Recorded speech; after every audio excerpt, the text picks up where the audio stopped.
I got the Subaru done. It's got motor went through it, and it's got 11-to-1 compression bumped up from 10-to-1. It's got ARP head studs, high lift cams, ported heads. I don't have the header on it yet. Let me grab my keys. I'll fire it up so you guys can hear it. It's been a total nightmare. I put a new timing belt and everything else on it. New pulleys, all new belts, hoses,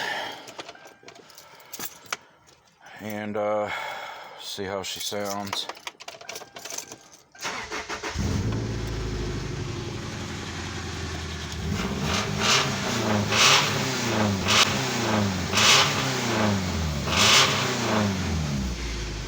She don't do too bad.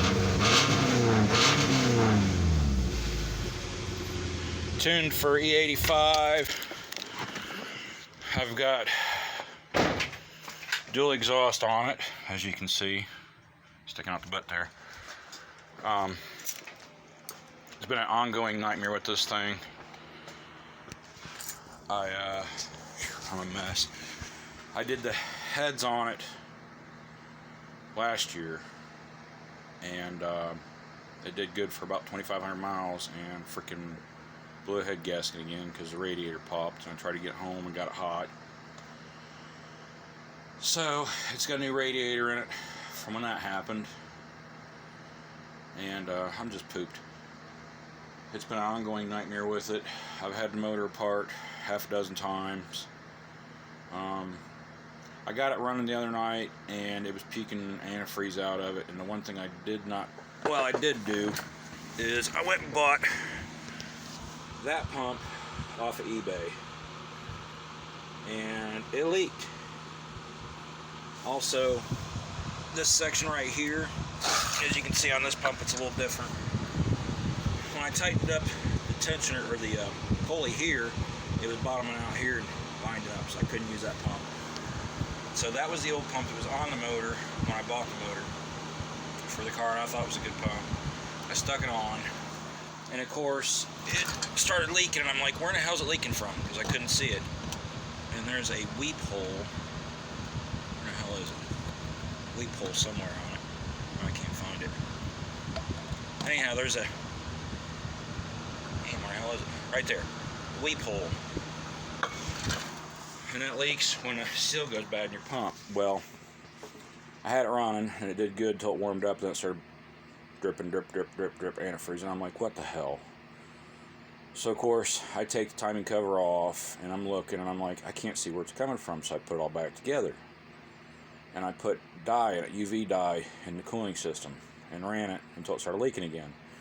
Shut it off, went around with my black light, and I seen it was coming out around the top of the pump, so I pulled the cover back off, and I could see where it came out of the weep hole. So I put another pump on it, and then the belt that was on it there was like, I don't know, 60,000 miles on the belt. It was a Napa belt. I called Napa, and they said, yeah, it's lifetime warranty belt if it broke. Well, it didn't break, it stretched out.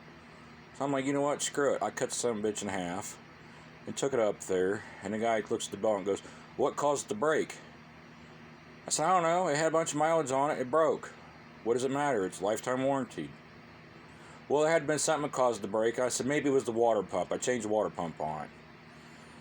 So he's like, okay, well, here's your belt, because I had ordered it last night, and it came in today, and then put a new Napa belt on it. But, I'm hoping that 2021 is going to be better than 2020. I had some friends that came over and dropped his truck off. Oh, I didn't do a video on it because it was just a brake line and a master cylinder on a 92 Chevy. I've known him for like 18 years, 17 years. And he brought the truck over and dropped it off on a Tuesday. Excuse me. I had it ready for him on a Wednesday. He picked it up. And that Monday morning, that next Monday coming up, after the weekend, his wife called and left a bunch of messages and said, call me. So I called her, and she was crying, and I said, what's wrong? She said, Tom passed away. Tom was a good friend. But he was one of them anti-mask wearing people that I begged and pleaded with him, please wear a mask. No, Donald Trump said not to worry about it. It ain't that bad. I'm not going to wear my mask. Whatever. His wife called and said he'd passed away Monday morning over at Miami Valley from COVID. He went in Friday because he was sick. He was dead by Monday. She called and said, I don't know what to do with the truck. I guess I'm going to sell it. Are you going to go to his funeral? And I said, not with the COVID outbreak. I'm not going to the funeral. I wanted to, but I couldn't. 8 days later, I get a message on Facebook that his wife Debbie had died over at the Valley from COVID. So, that sucked. We usually have Christmas with him, and he's been a good friend. He'll be missed dearly. So, I'm not going to go on a big kick about the COVID virus. I just hope and pray that everybody watching my video takes precautions. I don't go anywhere without my mask, and I have told people that come to the garage, you have to wear your mask. Plain and simple. You know, the thing about people saying, I don't want to wear a mask, it doesn't do anything. Well, if that's the case, then when you go in and have surgery, tell the doctors, don't worry about wearing a mask when you do surgery. That's something that makes me mad, because people say they can't breathe with these masks on. Bullshit. If that was the case, doctors couldn't sit in surgery 8-10 hours at a time with a mask on. So, I'm a little upset. My dad is one of them anti-mask wearing people. He's 74 years old and pisses me off with that. But I just wanted to give you guys an update how it was going with the Subaru. I'm going to take it out and drive it tomorrow. I've got the Yukon behind the garage, and of course it doesn't run, so I have to take Old Blue and hook up Old Blue to it and drag it out. So, hopefully you guys are having a good new year, and please like, subscribe, and share my channel. I greatly appreciate the views, and you guys take care and have a good new year.